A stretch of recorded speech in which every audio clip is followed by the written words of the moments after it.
বিসমিল্লাহির রহমানির রহিম। আজকে আমরা একটি কমপ্লিটিং সেন্টেন্সের কোয়েশ্চেন সমাধান করব। এটা কুমিল্লা বোর্ড 2024 সালে এসেছিল এইচএসসি পরীক্ষায়। তো কমপ্লিটিং সেন্টেন্সের কথাতে আমরা বুঝতে পারি যে একটা ইনকমপ্লিট সেন্টেন্স দেয়া থাকে, যেখানে সেন্টেন্সের একটা পার্ট দেয়া, বাকি পার্টটা আমাদেরকে যে যিনি স্টুডেন্ট বা এক্সামিনে তিনি বাকিটা লিখে এটাকে কমপ্লিট একটা সেন্টেন্স করবেন। তো কমপ্লিট মানে হচ্ছে যেন মিনিংগতভাবে এটা কমপ্লিট হয় এবং গ্রামাটিক্যালি অ্যাকুরেট হয়।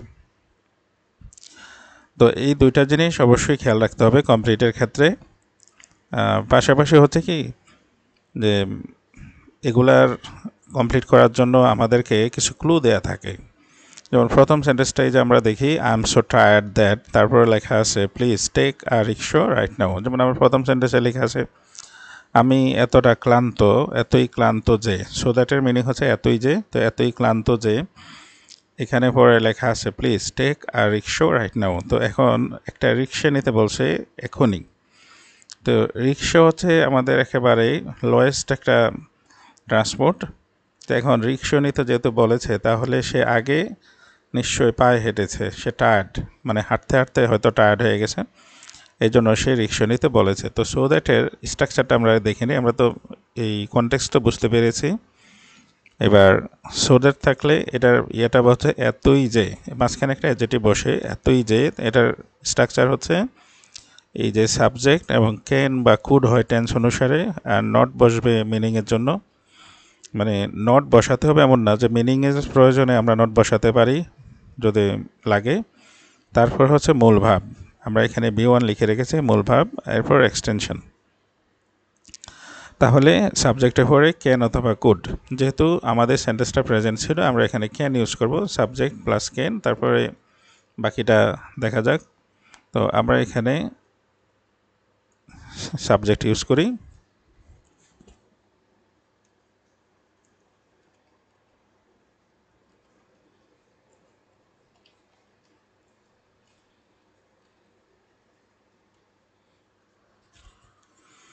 আমরা লিখলাম আই ক্যান নট ওয়াক।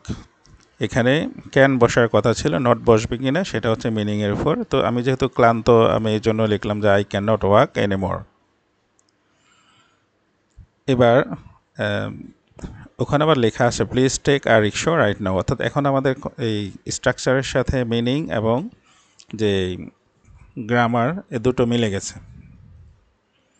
এবার আমরা দ্বিতীয় সেন্টেন্সটা দেখি, দো Bangladesh is a small country we are proud of our world heritage sites. তো প্রথম হচ্ছে দো Bangladesh is a small country, যদিও বাংলাদেশ একটা ছোট দেশ। তো এখন এই যে বাংলাদেশ একটা ছোট দেশ, এগুলো নিয়ে আমরা বেশিরভাগ ক্ষেত্রে পড়ি যে বাংলাদেশ একটা ছোট দেশ, বাট ইটস ওভার পপুলেটেড বা ইটস ডেন্সলি পপুলেটেড, এরকমগুলো। তো এখানে দো Bangladesh is a small country, আমি ইচ্ছা করলে এটা বসিয়ে দিতে পারতাম, কিন্তু পরের লাইনে লেখা আছে, পরের সেন্টেন্সটার মধ্যে, we are proud of our world heritage sites, আমরা আমাদের বিশ্ব ঐতিহ্যগুলো নিয়ে গর্বিত। তো আমাদের বিশ্ব ঐতিহ্যের সাথে এই বাংলাদেশ ছোটোর সাথে কিছু একটা কানেকশান অবশ্যই আছে, নয়তোবা এটা আমাদেরকে কেন দিত। তো এই জন্য হচ্ছে কি, আমাদের এটার সাথে কানেক্টেড রেখে, একটা কানেকশান রেখে একটা সেন্টেন্স তৈরি করতে হবে। তো দইয়ের এই ইয়েটা দেখি, দইয়ের স্ট্রাকচার হচ্ছে যে দইয়ের সাথে যেই সেন্টেন্সটা থাকে, তারপরে সেন্টেন্সটা অপোজিট মিনিংয়ের হবে, উল্টা হবে। উল্টা হচ্ছে কেমন, যেমন দো বাংলাদেশ ইজ স্মল কান্ট্রি, আমি অন্য ক্ষেত্রে বলি, যদিও সে ধনী, তো এটার উল্টা হচ্ছে কি, ধনী লোকের তো অনেক টাকা, সেক্ষেত্রে এখানে উল্টা হবে, সে কৃপণ। আবার গরিবের বেলা উল্টা হবে, যদিও সে গরিব, কিন্তু সে টাকা হিসাবে খরচ করে, এক্সট্রাভ্যাগান্ট, যথেষ্ট টাকা খরচ করে, এমন হবে। তো বাংলাদেশের সাথে আমরা তো ওই যে ওয়ার্ল্ড হেরিটেজ সাইটসের একটা কানেকশন তৈরি করব। এবার আমরা লিখি, দো Bangladesh is a small country. আমরা জানি যে বাংলাদেশের আসলে 3টা ওয়ার্ল্ড হেরিটেজ সাইট আছে, একটা হচ্ছে সুন্দরবন, একটা হচ্ছে বাগেরহাট, আর একটা হচ্ছে এই লালবাগ কেল্লা। তো এই ক্ষেত্রে আমাদের যে, আমরা এটাকে লিখে দিই 3টা, বা আমরা সামও লিখতে পারি।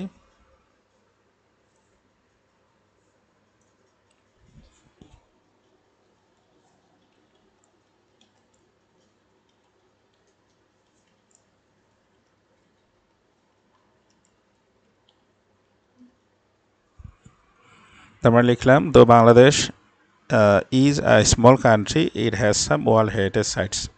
তাহলে আমাদের পরের সেন্টেন্সের সাথে একটা মিনিংগত সামঞ্জস্য তৈরি হয়। এবার সি নাম্বারে যেটা আছে, I can't recall his name, আমি তার নামটি মনে করতে পারছি না। ইটস লং সিন্স, এই সিন্স এখানে হচ্ছে মূল বিষয়। সিন্স থাকলে কি হয় আমরা একটু দেখে আসি। সিন্সের প্রথম অংশ প্রেজেন্ট টেন্স, মানে সিন্সের প্রথমটা যদি প্রেজেন্ট টেন্স হয় তো পরেরটা সাবজেক্টের পর ভার্বের ফার্স্ট ফর্ম হবে, মানে ফার্স্ট ইনডিফিনিট হবে। আর প্রথমটা যদি ফার্স্ট ইনডিফিনিট হয় তাহলে সিন্সের পরেরটা হবে ফার্স্ট পারফেক্ট। তো আমাদেরটা আমি দেখে আসি। আমাদেরটা হচ্ছে সিন্সের প্রথমটা হচ্ছে প্রেজেন্ট ফর্ম, এই যে প্রেজেন্ট ফর্ম। তাইলে আমরা কোন স্ট্রাকচার দ্বারা যাব? আমরা তাহলে এই স্ট্রাকচার দ্বারা, মানে পরের অংশটা ফার্স্ট টেন্স হবে, সাবজেক্টের পর ভার্বের first form. I can't recall his name, আমি তার নামটা মনে করতে পারছি না। ইট ইজ লং সিন্স, এটা অনেক দিন হয়ে গেছে।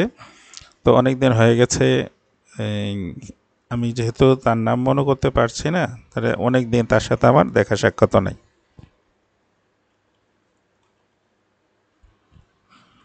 ইট is long since we met, সেই যে আমাদের দেখা হয়েছিল, সাক্ষাৎ হয়েছিল, এজন্য এখন আর মানে অনেক দিন দেখা হয় না, কথাও হয় না, সুতরাং নামও মনে করতে পারছি না। এবার ডি নাম্বারটা হচ্ছে she came to my room while, সে আমার রুমে এসেছিল হোয়াইল। এবার হোয়াইলের বিষয় হচ্ছে যখন, খুবই সংক্ষিপ্ত সময়ের ক্ষেত্রে হোয়াইলটা ইউজ করা হয়। পরের অংশে লেখা আছে she did not wake me up, সে আমাকে জাগিয়ে তোলেনি। তো সে আমাকে যেহেতু জাগিয়ে তোলেনি, তাহলে আমি তখন নিশ্চয়ই ঘুমাচ্ছিলাম। আর সে যেহেতু আসছে, সে তাহলে ঘুমাচ্ছিল না। তাহলে আমরা এখানে যে ভার্বটা ইউজ করবো, আমরা দেখি কোন ফরম্যাটে ইউজ করা যাবে। হোয়াইলের পর যদি ভার্বের সাথে ভার্ব ইউজ করি তাহলে আইএনজি যুক্ত করতে হবে। আর যদি সাবজেক্ট ইউজ করি তাহলে ফার্স্ট কন্টিনিউয়াস টেন্স হবে। ফার্স্ট কন্টিনিউয়াস হচ্ছে ওয়াজ ওয়ার হবে, সাবজেক্টের পর ভার্বের সাথে আইএনজি যুক্ত হবে। তো এবার আমরা এই শূন্যস্থানটাতে যদি আমরা দিই স্লিপিং, তাহলে হচ্ছে কি হোয়াইল স্লিপিং, যখন ঘুমাচ্ছিল। তো কে ঘুমাচ্ছিল এটা ক্লিয়ার নয়, এই জন্য আমরা এখানে পরিষ্কারভাবে লিখব যে হোয়াইল। আর একটা বিষয় হচ্ছে যদি আমরা হোয়াইল স্লিপিং লিখি তাহলে বোঝাচ্ছে যে সে এই ঘুমের ঘুরে হয়তো চলে আসছে আমার রুমে। এই জন্য আমি এখানে ক্লিয়ারলি সাবজেক্ট লিখে ফার্স্ট কন্টিনিউয়াস করে দেব।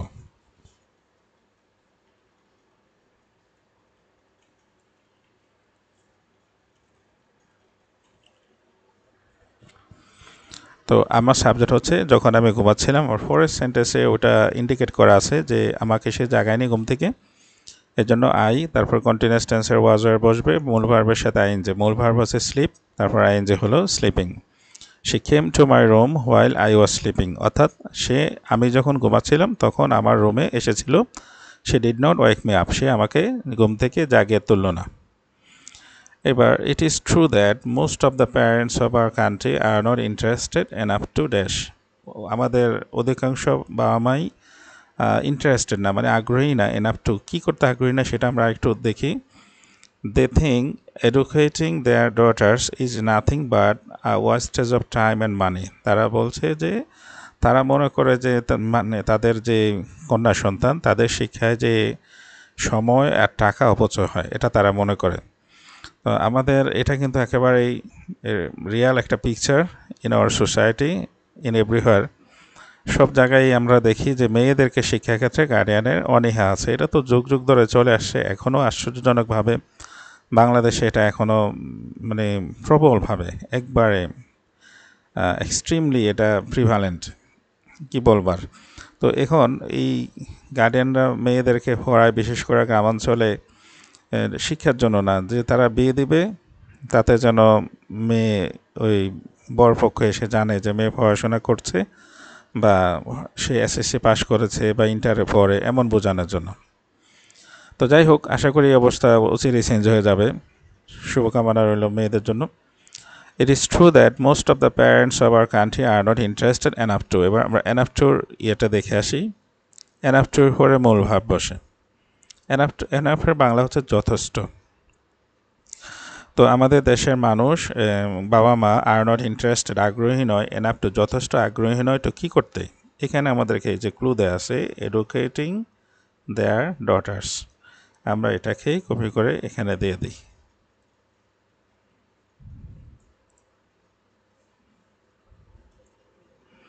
তো এটা যেহেতু ভার্বের পরে এটাতে আইএনজিটা বাদ দিয়ে দিতে হবে। এডুকেটের লাস্টে লেখছে educate, enough to educate their daughters, আমরা এটাকে আগের শূন্যস্থানগুলোর মতো কালারটা করে দিই। তাহলে এই শূন্যস্থান থেকে আমরা কিছুটা ইনফরমেশন নিয়ে এখানে এই তথ্যটা পূরণ করে দিতে পারলাম। আমাদের বাবা মা বাচ্চাদেরকে মানে বিশেষ করে মেয়েদেরকে শিক্ষা দিতে চাইছেন না, তারা মেয়েদের শিক্ষার জন্য যে সময় আর টাকা ব্যয় হয় এটা ওয়েস্ট মনে করে, অপচয় মনে করে। এক নাম্বার হচ্ছে there are many helpless people around us, I wish, আমাদের চারপাশে অনেক অসহায় মানুষ আছে, আমি ইচ্ছা করি স্বপ্ন দেখি। তো আই উইশ মানে হচ্ছে আমি কামনা করি, মনে ভাবি আর কি। তো উইশের স্ট্রাকচারটা দেখে আসি।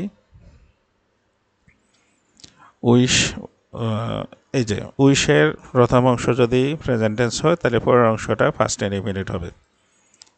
আর প্রথম অংশ যদি ফার্স্ট ইনডিফিনিট হয় পরের অংশটা ফার্স্ট পারফেক্ট হবে। আমাদেরটা এই স্ট্রাকচার দ্বারা হবে। প্রথম অংশটা প্রেজেন্ট ছিল আই উইশ, প্রেজেন্ট ফ্রম, তাহলে এটা ফার্স্ট ইনডিফিনিট হবে। এখন ফার্স্ট ইনডিফিনিট হলো এখানে যদি আমরা বি ভার্ব ইউজ করি কোনো কারণে, তাহলে সেই বি ভার্বের ক্ষেত্রে ওয়ার হবে, যে কোনো পার্সনের ক্ষেত্রে। আসলে এটা একটা কাল্পনিক কথা। আই উইশ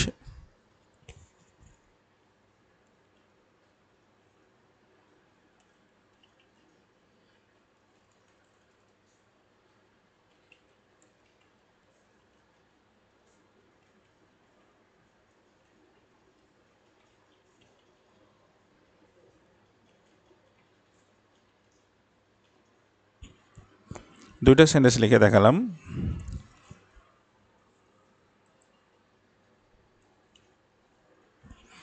প্রথম সেন্টেন্সটা হচ্ছে বি ভার্ব ইউজ করে দেখালাম, I wish I were a rich man, মানে আমি যদি ধনী হতাম। আর দ্বিতীয় সেন্টেন্সটা ছিল আই কুড হেল্প দেম, এখানেই ক্যানের ফার্স্ট ফর্ম হয়ে গেছে, আর হেল্প তো হচ্ছে মডেল অক্সিলারির পরে যে মূল ভার্ব হয় দেম, অর্থাৎ আমি যদি এদেরকে, এই যে যারা আমার পাশে অসহায় মানুষ, এদেরকে যদি সাহায্য করতে পারতাম। এটা ইমাজিনেশন, এটা বাস্তব না। এজন্য এই ধরনের ক্ষেত্রে বি ভার্ব ইউজ করলে ওয়ার ইউজ করতে হবে। এবার আমরা জি নাম্বারটা দেখি। He likes photography very much, সে ফটোগ্রাফিটা খুব পছন্দ করে, but unfortunately he has lost his camera, দুর্ভাগ্যবশত সে তার ক্যামেরা হারিয়ে ফেলেছে। If he had the camera, এবার যদি সে ক্যামেরা থাকতো, সে হারিয়ে ফেলেছে। এখানে আমরা একটা জিনিস খেয়াল করি, এই যে এখানে যে হেডটা দেওয়া আছে, এখানে হেড ছাড়া আর কিন্তু কোনো ভার্ব নাই। এখানে এই হেডটাই ভার্বের ফার্স্ট ফর্ম হিসেবে বসেছে, অর্থাৎ এখানে সাবজেক্ট, এই যে হচ্ছে সাবজেক্ট, আর এই হচ্ছে ভার্বের ফার্স্ট ফর্ম। তো এই ক্ষেত্রে এটা ফার্স্ট ইনডিফিনিট টেন্সের স্ট্রাকচার হয়েছে। তো ফার্স্ট ইনডিফিনিট টেন্সের স্ট্রাকচার অনুসারে এই এরিয়াটা হচ্ছে ই প্লাস ফার্স্ট ইনডিফিনিট হলে পরে সাবজেক্টের পরে উড বসবে, উড কুড এরকম একটা, তারপর হচ্ছে মূল ভাব। তো এখানে এই সেন্টেন্সটা হচ্ছে যদি তার ইয়ে থাকতো, ক্যামেরা থাকতো, তাহলে সে কি করতো?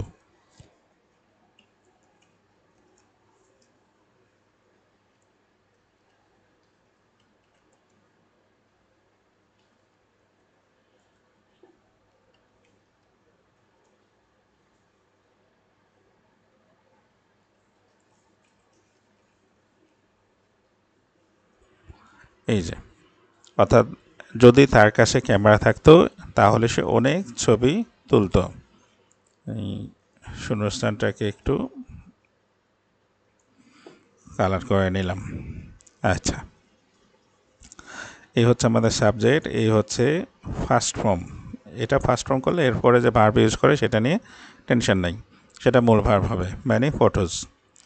এবার হচ্ছে বি পাংচুয়াল লিস্ট, এই লিস্টের স্ট্রাকচারটা দেখে আসি। লিস্ট লিস্ট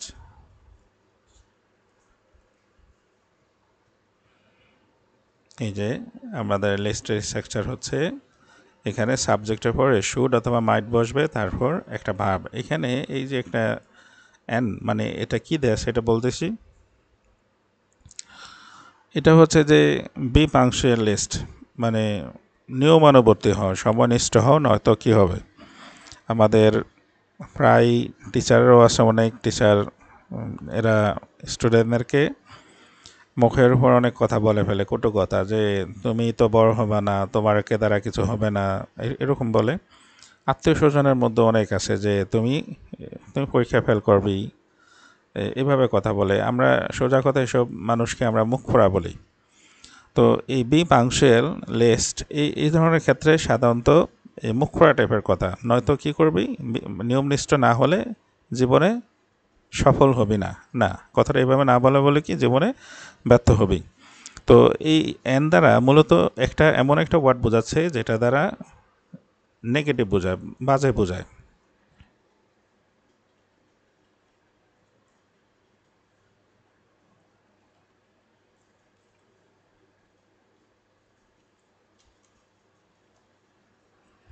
এবার সাবজেক্টের পরে শুড বা মাইট হবে, তারপর মূল ভাব ফেইল ইন লাইফ। তো এই যে ফেইল, এটা না লিখে আমরা ইয়ে করতে পারতাম। এটার স্ট্রাকচারটা হচ্ছে যে না, তুমি সফল হবে না, এভাবে না বলে একেবারে সোজা বলে দেয় তুমি ব্যর্থ হবে, you should fail in life. এবার আই নাম্বারে লিখছে our job market is getting very competitive unless you study well. Unless কিন্তু বাংলা হচ্ছে যদি না। তো আনলেস যদি না হলে এটা মূলত ইফের কাজই করে, ইফের স্ট্রাকচার অনুসারে। তো আমরা প্রথম অংশটা দেখি, ইফের এই যে অংশটা, এই অংশটা কিন্তু প্রেজেন্ট ফর্ম, এই যে স্টাডি মূল ভাব। তাহলে আমরা ইফের মূল ভার্বের যে অংশটা আছে সেটা দেখব কিভাবে করে। তো আনলেসের পরে প্রেজেন্ট ফর্ম হলে সাবজেক্টের পরে ক্যান বা এরকম যে কোনো একটা বসে, তারপর মূল ভাব। তো এখানে সাবজেক্টের পরে ক্যান মে বসবে, তারপর মূল ভাব। তো সাবজেক্ট হচ্ছে কে, সাবজেক্ট হবে ইউ। পড়াশোনা না করলে তুমি বকবে।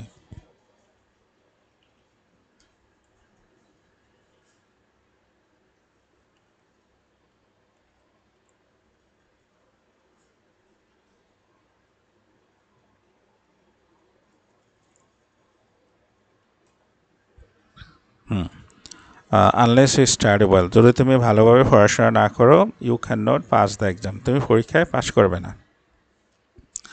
নট বসানো এই আনলেস যে ক্ষেত্রে হয়, এই ক্ষেত্রে সাধারণত নেগেটিভ হয়। আবার ইচ্ছা করলে আমরা বলতে পারতাম আগেরটার মতো, you will fail in the exam, তুমি পরীক্ষায় ফেল করবে যদি ভালোভাবে পড়াশোনা না করে, সেটাও বলা যেত। একেবারে লাস্টে হচ্ছে it is too hot inside the room would you mind, রুমের ভিতরে প্রচণ্ড গরম। এবার আমরা দেখি স্ট্রাকচারটা দেখে আসি। মাইন্ডের পরে যে ভার্ব হয় সেটার সাথে আইএনজি যুক্ত হয়। উড ইউ মাইন্ড অনেকটা বিনা অর্থে বসে। তো উড ইউ মাইন্ড অর্থাৎ খুব গরম হলে আমি কি বলতে পারি, উড ইউ মাইন্ড তুমি কি সুইচটা ছাড়বে, মানে ফ্যানের সুইচটা কি দিবে। উড ইউ মাইন্ড জানলা বন্ধ থাকলে, দরজা বন্ধ থাকলে হয়তো বলতে পারি খুলে দিবে, এরকম বলতে পারে। উড ইউ মাইন্ড তুমি কি আমাকে একটু বাতাস করে দিবে, এরকমও বলা যেতে পারে, যদিও এটা শোভন না। It is too hot inside the room would you mind, তুমি কি দরজা বা জানালাটা খুলে দেবে।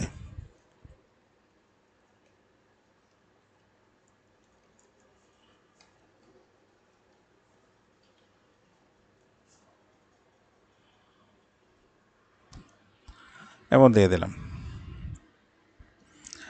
ইট is too hot inside the room, তাহলে দেখা গেল রুমের ভিতরে প্রচণ্ড গরম, তুমি কি জানলা দরজা একটু খুলে দিবে। বা এটাও বলতে পারি, would you mind getting out of the room and, এটা অবশ্য বড় হয়ে যাবে, তার আমরা বলে দিই যে যেটা আছে যে তুমি কি দরজা জানলা খুলে দিবে, আমরা ওটা বলতে পারতাম যে তুমি কি বাইরে গিয়ে বসে গল্প করবে। কিন্তু আমি যদি বলি would you mind getting out, তার মানে হচ্ছে তুমি কি দয়া করে বাইরে যাবে, তার মানে হচ্ছে তোমার কারণে গরম লাগছে, তুমি বাইরে গেলে হয়তো আমার কাছে গরম লাগবে না, এটা খুবই খারাপ হয়। আমরা যেটা আছে এটা ইউজ করব। তো এইভাবে এই শূন্যস্থানগুলো শেখা যাবে, কমপ্লিট সেন্টেন্স, ইনকমপ্লিট সেন্টেন্সকে কমপ্লিট করা যাবে। তো আজকের ক্লাস তো প্রায় এখানেই শেষ। এই ক্লাস দেখার জন্য ধন্যবাদ জানাচ্ছি। আমাদের চ্যানেলটা হচ্ছে হোম টিউটর, একেবারে অরিজিনাল হোম টিউটরের মতোই কাজ করবে। কষ্ট করে দেখার জন্য ধন্যবাদ। ভালো লাগলে একটু লাইক দিয়ে বা শেয়ার কমেন্ট দিয়ে জানাবেন। ধন্যবাদ সবাইকে। ভালো থাকুন, সুস্থ থাকুন। আর এরকম ক্লাস আরও দেখার জন্য সাবস্ক্রাইব করে রাখুন। আল্লাহ হাফেজ।